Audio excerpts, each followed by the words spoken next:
শুভ রথযাত্রা সকলকে। এখন আমি যাচ্ছি সুনিতাদের বাড়ি, তারপরে আমি সুনিতা আর সুনিতার বোন মিলে যাচ্ছি আরেকটা বান্ধবীর বাড়িতে। ওদের বাড়িতে আজকে রথ, আর এসে দেখছি ঠাকুরের সব বরণ চলছে।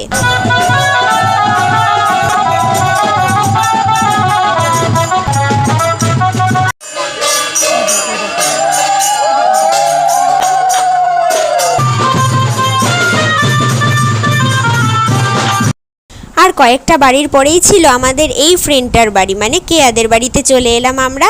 আর এসেই আমরা একটু রথের দড়ি টানলাম। রথের সাথে আমরা তো পুরোটা যাইনি, তাই আমি আবার এখান থেকে একটু রথের দড়িটা টানলাম।